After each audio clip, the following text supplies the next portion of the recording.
Welcome back and a very good evening. I'm Siddharth Talia. Now, Assam Chief Minister Himanta Biswa Sarma has walked the talk in keeping with his promise of educational reforms in the state of Assam. The state has now rebranded almost 1,300 madrasas across the state into Middle English schools. The decision basically means that state-funded madrasas across 31 districts will be converted into general schools under the State Board of Secondary Education with immediate effect. Now, during a rally in Karnataka earlier this year, Mr. Sarma had said that his government prefers educational institutions over strictly Islamic institutions. In 2021, the Assam government had passed a legislation paving the way for all government-run madrasas in the state to become regular or general schools under the state board. The decision is likely to impact around 1.5 lakh students enrolled in more than 600 government-run madrasas in Assam and is being hailed as a progressive move by the Bharatiya Janata Party. बहुत स्वागत करते हैं, बड़ी बधाई देते हैं असम के मुख्यमंत्री श्री हेमंत शर्मा जी को कि उन्होंने एक इस देश के भविष्य की दृष्टि से एक बहुत सुंदर और फैसला लिया है। देश के सभी मदरसे बंद होने चाहिए। मदरसों से आखिर क्या मिलता है? अब बाहर जाएंगे बच्चे, डॉक्टर बनेंगे, इंजीनियर डॉक्टर बनेंगे तो देश के काम आएंगे, समाज के काम आएंगे। ये मुल्ला मौलाना बन के किसके काम आएंगे? सिवाय जिहाद फैलाने के, लोगों के मन में नफरत भरने के, देश में अलगाववाद पैदा करने के, आतंकवाद पैदा करने के। PM Modi ji has articulated a beautiful vision for our major minority community, our Muslim brothers, and that was Holy Quran in one hand and computer or laptop in the other hand. Nearly 1,281 ME madrasas has been renamed to ME schools. I hope general education subject, holy Islamic subjects, everything will be taught there. And since they are running on government funds, there should be a space for secular, there should be a space for general kind of education, along with also understanding Holy Quran. I think they will maintain that right balance, and in one hand the Holy Quran and on the other hand computer will be the right way ahead for our Muslim brothers in India. Now, the opposition, however, refuses to see the rationale behind the move. It's accused the Bharatiya Janata Party government of trying to divide society.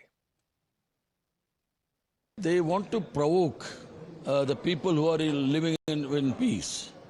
And this is a secular country and governed by the constitution, and the Chief Minister of Assam is going against the constitution. That is not acceptable. But in the next parliament election, within 6 months, people will teach them a lesson. So in Assam, the state government is always against the minorities. The communal polarization is the main agenda of BJP in Assam. Madrasa running is their right, Muslim community's right. They want to polarization and also vote bank. That's why they are doing this. So do you think this is being done ahead of 2024 elections? Almost their eyes only for the election result.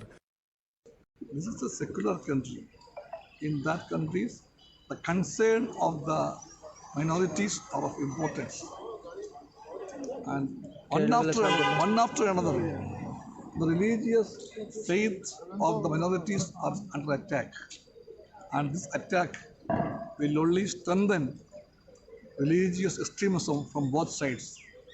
That is not that one the country needs today. So we oppose it. Well, let me take this across to our guests. We are joined by Mr. Pramod Swami, the BJP Assam spokesperson, and also Mr. Jaharul Islam, spokesperson of the All India United Democratic Front, the AIUDF. Mr. Islam and Mr. Mr. Swami, coming to you first. सबसे पहले जब ये decision पहले originally लिया गया था कि state funded मदरसों को बंद करके उनको जनरल स्कूल्स में कन्वर्ट करेंगे, तभी मुझे करेक्ट कीजिएगा सर कि मैं सही है कि गलत हूं, संस्कृत टोल्स को भी इसी परव्यू के अंडर लाया गया था कि अगर एक गवर्नमेंट इंस्टीट्यूशन केवल संस्कृत पढ़ा रही है या फिर रिलीजियस इंस्ट्रक्शन दे रही है या फिर केवल इस्लामिक रिलीजियस इंस्ट्रक्शन दे रही है, उन दोनों को बंद करके उनको जनरल स्कूल्स में कन्वर्ट किया जाएगा।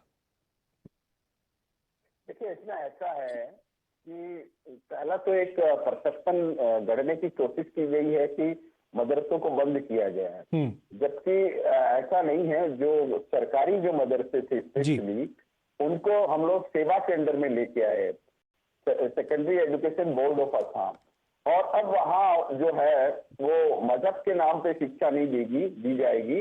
अब वहाँ जो है हमारे बच्चे जो कम्पिटिटिव जो वर्ल्ड है, उस कम्पिटिटिव वर्ल्ड में अपनी प्रतिभा को का प्रदर्शन करने के लिए वो हम चाहते हैं कि हमारे जो बच्चे हैं अल्पसंख्यक समाज के, वो डॉक्टर बने, इंजीनियर बने और उनकी जो प्रतिभा है उसका सही मूल्यांकन हो और विज्ञान सम्मत तरीके से सेवा के अंदर ला करके हम उनको शिक्षा हम उनको दे रहे हैं। अब सरकारी पैसे से आप मजहबी शिक्षा नहीं दे सकते। अगर सरकारी पैसे से मजहबी शिक्षा आप देने लगेंगे तो फिर अन्य जो समुदाय है वो भी उसकी मांग करने लगेंगे। तो ये असम सरकार का जो ये निर्णय है, ये स्वागत योग्य निर्णय है और इसका जो है सभी लोग इस निर्णय की प्रशंसा कर रहे हैं। Let me take this across to Mr. Islam as well. Mr. Islam, जब 2020-21 में इस लॉ को चैलेंज भी किया था कुछ लोगों ने गुवाहाटी हाईकोर्ट में, तभी गुवाहाटी हाईकोर्ट ने कहा कि आर्टिकल 28 के अनुसार any institution that is fully maintained out of state funds, चाहे वो एक हिंदू इंस्टीट्यूशन हो या फिर एक इस्लामिक इंस्टीट्यूशन हो, वहां पे ये रिलीजियस इंस्ट्रक्शन डिस्पेंस नहीं किया जा सकता क्योंकि ये अनकॉन्स्टिट्यूशनल होगा। तो क्या आप इस लेटेस्ट डिसीजन को उस प्रिज्म से देखते हैं या फिर आप फिर भी क्रिटिसाइज करेंगे कि ये कम्युनल डिसीजन है? तो वो तो है ही, कम्युनल डिसीजन बीजेपी लेता है, लेते रहे हैं और लेते रहेगा, इसमें कोई शक नहीं है। बीजेपी का जो भी अभी मदरसा को लेके, मुसलमान को लेके जो भी बात करता है, ये एक पोलराइजेशन का बात करता है और इसको लेके ये अपना इलेक्शन मुद्दा को पार करने के लिए ये सब कुछ करता है। सबसे पहली बात है, पहली बार गवर्नमेंट आया तो 2016 में गवर्नमेंट आया, असम में बीजेपी का गवर्नमेंट आया, तब से बीजेपी का यही चल रहा है कि मदरसा मुसलमान, मदरसा मुसलमान, मदरसा मुसलमान। अभी पिछले हिमंता बिश्व शर्मा जी का गवर्नमेंट आया, तब भी मदरसा में बुलडोजर चलाना, मदरसा को तोड़ देना और बोलना कि मदरसा में मुल्ला बनते हैं और ये मुल्ला क्या करेगा। लेकिन हमको ये भूलना नहीं है कि बीजेपी का जो पितामह है लाल कृष्ण आडवाणी जी भी मदरसा से पढ़ा हुआ है, ये बीजेपी खुद बोलता है। और आज की जो मदरसा के बारे में बुराई कर रहे हैं ना, ये जो लोग हैं, ये भी एक मदरसा से पढ़ के निकलने वाला मौलाना कलाम साहब ने ही ये एजुकेशन पॉलिसी बना के ये उसी एजुकेशन पॉलिसी में पढ़ के ये लोग अभी बोल रहे हैं। तो बात ये नहीं है, बात है कि आप लोग एक तरफ से बोल रहे हैं कि मुसलमान को आगे लाना है, ठीक है, वेल एंड गुड, मुसलमान लड़के डॉक्टर इंजीनियर बनना है, वेल एंड गुड, हम भी चाहते हैं आगे बढ़े। लेकिन जब मुसलमान बच्चे डॉक्टर इंजीनियर बनते हैं, अभी पिछले साल आसाम में ज्यादा से लड़का मुसलमान लड़का लड़की डॉक्टर बनने के लिए गया, लेकिन गवर्नमेंट क्या है, जो सीट्स है एमबीबीएस का जो सीट्स है उसको रिजर्व कर दिया है। एक तरफ आप बोलते हो कि डॉक्टर इंजीनियर बनना है, जब बच्चे लोग पढ़ के निकल के आते हैं तब आप लोग ये सीट रिजर्व। ये मैं मिस्टर स्वामी से पूछ लेता हूँ। मिस्टर स्वामी, द एलिगेशन जो लगा रहे हैं एआईयूडीएफ के स्पोक्स पर्सन प्रवक्ता, वो कह रहे हैं कि ठीक है, अभी आपने मदरसों को जनरल स्कूल्स में कन्वर्ट कर दिया इस इंटेंशन से कि मुसलमानों को जो वहां पे पढ़ते हैं विद्यार्थी, उनको एक मॉडर्न एजुकेशन मिलेगा, लेकिन एजुकेशन मिलने के बावजूद, क्वालिफाई होने के बावजूद उनके खिलाफ एक इंस्टीट्यूशनलाइज डिस्क्रिमिनेशन प्रैक्टिस किया जाता है असम में। इसके बारे में आप क्या कहें? नहीं, बिल्कुल नहीं। ऐसा इनका जो आरोप है वो बिल्कुल बेबुनियाद आरोप है। और मैंने पहले भी कहा कि उनको जो सरकारी जो अनुदान से जो मदरसे चलते थे उनको हम सेवा में लेकर के आए हैं, और वो वहाँ जो स्टूडेंट पढ़ रहे हैं वो स्टूडेंट वहाँ पढ़ेंगे और जो उसमें कोई किसी तरह की कोई समस्या नहीं होगी। लेकिन जिस पार्टी का जन्म ही आईएनडीपी जो स्क्रैप होने के बाद में जिस पार्टी का जन्म हुआ था, आईएनडीपी को स्क्रैप जो है सुप्रीम कोर्ट ने किया था, और उसके बाद में जिस पार्टी का जन्म हुआ वो पार्टी सिर्फ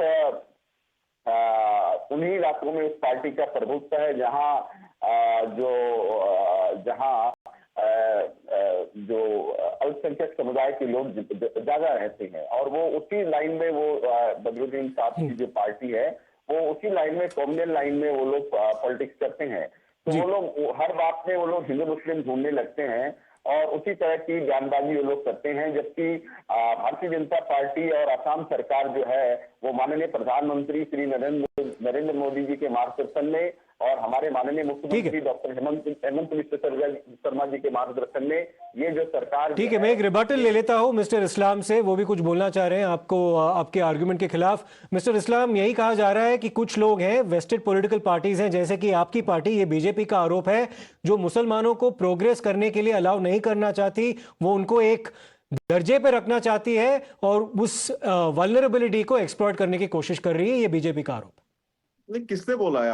हमने थोड़ी बोला है। आप प्रोग्रेस कीजिए ना, मुसलमान समाज में आप प्रोग्रेस कीजिए, एजुकेशन दीजिए, नौकरी दीजिए, बिजनेस लाइन दीजिए, डेवलपमेंट कीजिए, रास्ता बनाइए, हॉस्पिटल बनाइए, स्कूल बनाइए, लेकिन आप तो बनाते नहीं है। अभी आप लोग बीजेपी गवर्नमेंट ने एमलगेशन के नाम पे 2000 स्कूल बंद कर दिया है, 2000 स्कूल बंद कर दिए हैं, और उसके बदले आप लोग क्या किया है? कुछ नहीं ना। और आप लोग प्रमोद स्वामी से पूछिए, उसको हिंदू रास्ता चाहिए कि नहीं? हम का अगर कम्युनल है तो उसको पूछिए ना, उसको हिंदू रास्ता चाहिए कि नहीं? Okay, this debate will continue, Mr. Islam as well as Mr. Pramod Swami. Thank you for your participation in this. इसके बारे में डिबेट जारी रहेगा। एक बात का जवाब दे देता हूँ सिर्फ, ये ऑलरेडी हिंदू राष्ट्र है ही, इसमें हाँ, वो कम्युनल नहीं है। ये कॉन्स्टिट्यूशन के बात करते हैं, कॉन्स्टिट्यूशन के बात करते हैं, कॉन्स्टिट्यूशन के ऊपर शपथ लेते हैं। आप लोग हिंदू राष्ट्र की बात करते हैं, कॉन्स्टिट्यूशन नहीं पढ़ते हैं क्या? कॉन्स्टिट्यूशन कभी नहीं पढ़ा क्या? ठीक है, I just need to end it here, Mr. Swami and Mr. Islam. This debate is bound to continue. We'll of course try to get back to you on this in some time from now. Hopefully we'll have another debate on this very issue, but very grateful that you could join us and participate in this debate. I have to take a short break right now. We'll come back with more on the other side.